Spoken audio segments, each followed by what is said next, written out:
welcome to SST College of Arts and Commerce. This is SST Edupedia, where you can learn about the various subjects of your academics. Myself, Deepika Valecha. I'm Assistant Professor in SST College of Arts and Commerce. Today's topic is Introduction to Direct Tax, and this topic will be helpful for various students studying into TY BMS, SY BCBI, TY BCom, and SY BAF respectively. So let's understand what exactly the direct tax is. Before understanding about the direct tax, we'll go to the what exactly we will be doing today. What we will be learning today, these are the topics which we will be learning. It includes introduction to public revenue, sources of public revenue, introduction to taxation, and also different definitions covered under Section 2 of Income Tax Act 1961. Continuing further, first we'll understand what exactly the meaning of public revenue is. See, income of the government is divided into different sources. Whatever the income government is earning, that is something which is termed as public revenue. Government will deploy the amount of public revenue for the purpose of development of the country, development of the nation, and also for maintaining the law and order in the economy. So the government or else you can say government will generate those funds from two different sources of public revenue, which are classified as under. As you can see, sources of public revenue are classified as tax revenues and non-tax revenues. Now, what exactly the meaning of tax revenues is? First of all, taxes are the compulsory payments which a government is imposing on the citizens of the country. That includes two subheadings, which includes direct tax and indirect tax. Now, what exactly the meaning of direct tax is, that we will be learning further. First, we will continue with the non-tax revenues. Now, what is a non-tax revenue?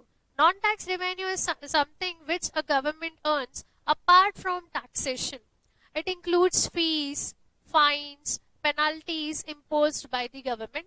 Now, for example, fees collected by the government for the purpose of for issuing the for generating the different documents such as Aadhaar card, PAN card, or different fees imposed by the government is something, a kind of a income which is termed as non-tax revenues. If someone breaks the law, government will impose the fines and penalties on those persons. That is also considered as a revenue to the government. And the another is special assistance. What is exactly the meaning of special assistance is, say for example, if a government is deploying the funds for the purpose of development of a bridge, or for example development of a highway in a particular area, because of that development the property rates of the surrounded area will get increased. So the reason why that increment into the property rates is something because of that that particular flyover or for that particular highway which the government has prepared. So government charge a special assistance duty on those people, on those properties, because of the government's expenditure, the property rates gets increased. So this is also a kind of a revenue which a government receive. The another is gifts and grants and donations. Now, gift is something which we receive in terms of in terms of foreign assistance, we can say. Possibly we get the grants in case of natural calamities or in case of the emergency situations. That is also something which is termed as non-tax revenues. Now let us understand what exactly the meaning of direct and indirect tax is. See, types of taxes is further classified as I already informed you, that is direct and indirect tax. Now what is direct tax? Direct tax is something where the incidence and the burden of the tax is on the same person. For example, if I am earning an income, so I am supposed to pay direct income tax to the government. That means whatever the person who is earning the income is supposed to pay that particular income tax to the government. Here the burden and the incidence is on the impact on the same person. For example, we have income tax, we have corporation tax, we have property tax, which are considered as the different examples of direct tax. Now, further we'll be classifying the indirect tax. Indirect tax is something where the burden and the imposition of taxation is on the different persons. For example, if he visits to the a particular hotel, okay, for example, so where we have some whatever we have, we can have some lunch or dinner XYZ. So whatever the amount is paid by the customer, okay, that amount is, that bill will include the amount, it will be included as a GST amount. So total bill and also a particular tax, which is the goods and service tax, will be included, which will be collected by the hotel owner, but which will be paid to the government by the hotel owner. Here the burden of the tax is on the customer and the collection and the payment of the tax is on the hotel owner. So that means what? The burden and the imposition is on the different people, different persons. So that is something which is indirect tax. Now, as a subject's demands, we will be learning about the direct tax here. Now, what exactly direct tax you have already learned. Let's further elaborate the same. See, as I already informed you, taxes are the compulsory payments without any quid pro quo. Now, what exactly the meaning of quid pro quo is? It means something in written. There is no, without any quid pro quo means what? That we don't expect that I am going to get some or the other benefit from the government if I am paying that much of a tax to the government. Say for example, there are the people who are paying lakhs of rupees as in direct tax, but there is no confirmation, no benefit will be written, equal benefit will be given to them again in written to that. So that there is compulsory payment, there is no compulsion. Government will give the benefits and all the law and order and maintenance to all the citizens of the countries. It is not with respect to how much amount is paid by which person. So it is the benefit is given to the all the peoples equally. All the people equally. Now we have characteristics of direct tax. If you can see, there are the different benefits which are associated with that of the direct tax. It includes the compulsory contribution. That means what? The government, each and every person is supposed to pay the direct tax as per their income, That means what? If a person is not earning that much of income that he comes under the tax slab, so he is not liable to pay the direct tax.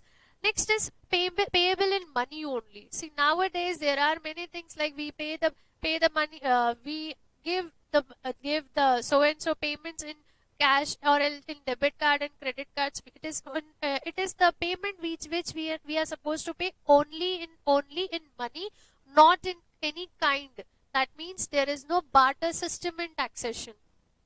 Next is dependent on the ability to pay. As I already informed you that one person might be earning only 20,000 in a month. One person might be earning 2 lakhs in a month. So there will be the differentiate on the basis of the income which you are earning and how much you are supposed to pay the tax. Obviously, 20,000, the person who is earning 20,000 will be paying less amount of a taxation than that of the person earning 2 lakhs. Then we have payable only payment on the regular intervals. Now see, regular intervals means what? The payment is on the regular, it may be quarterly, it may be half yearly, a person can pay the taxes. Next is governed under the tax rules by the government. So there are the different tax rules applicable for direct taxation, which we will be learning now. Continuing further, there are the different laws applicable for the income tax, which includes Income Tax Act 1961. Next, we have circulars issued by Central Board of Direct Taxes and also judgments of Supreme Court and High Court from time to time, and also are also related to the tax laws and rules regulations. One more important thing is there. Each year, a government issues a finance minister issue a particular budget, and whatever the rules and laws are there applicable to taxation will be followed for that particular assessment year. Continuing further, we have important definitions for Income Tax Act, which are covered into the Section 2 of Income Tax Act 1961.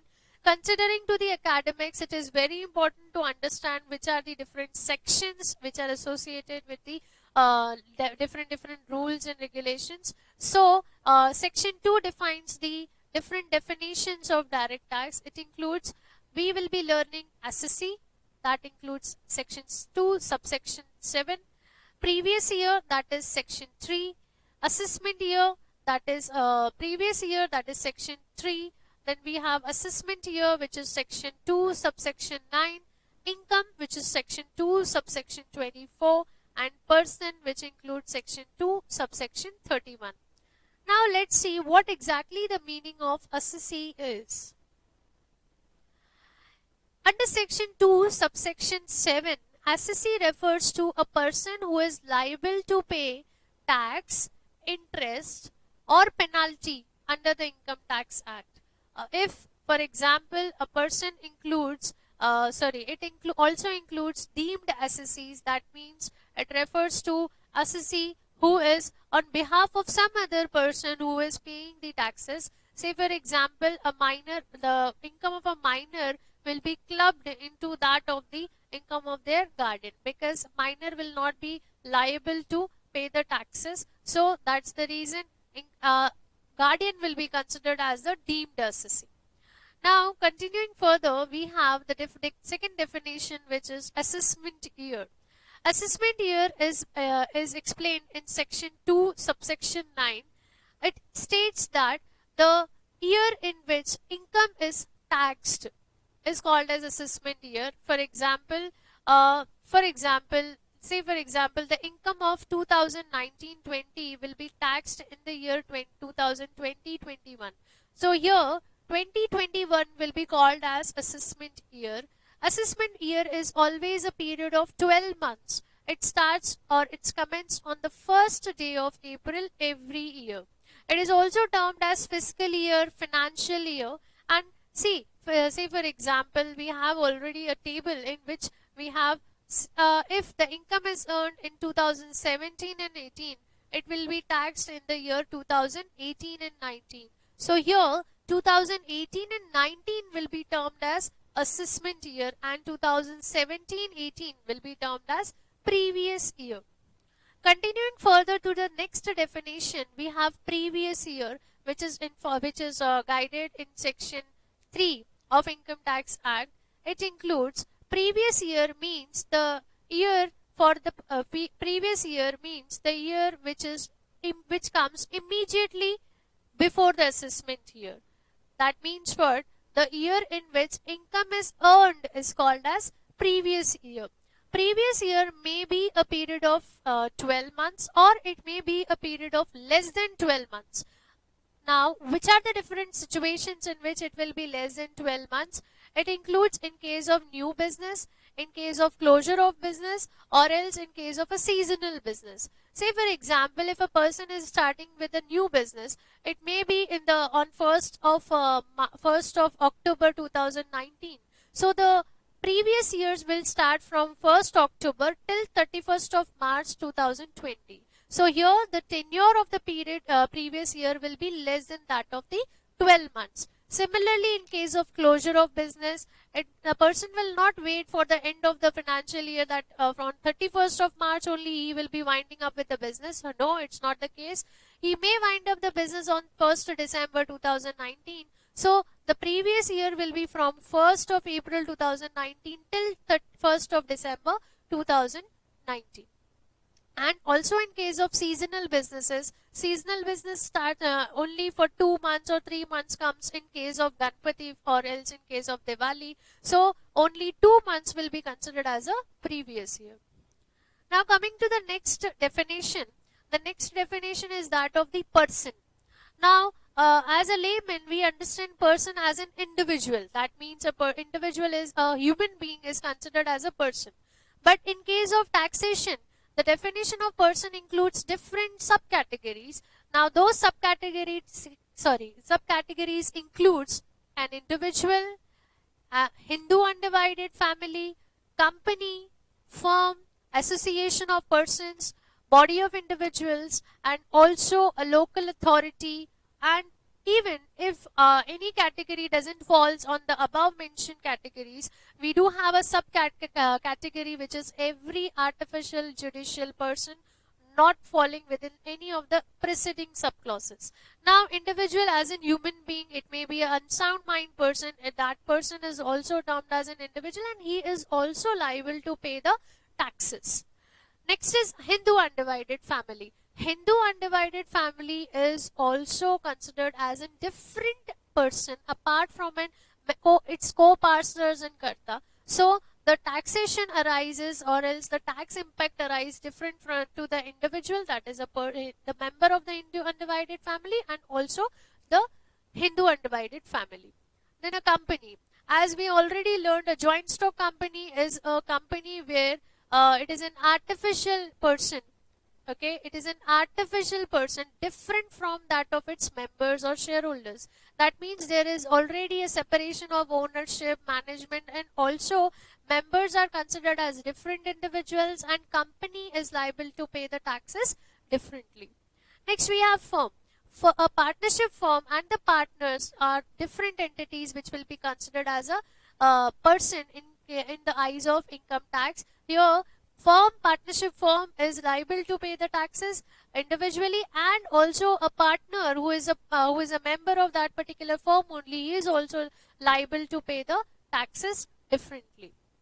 Same in case of association of persons and also body of individuals.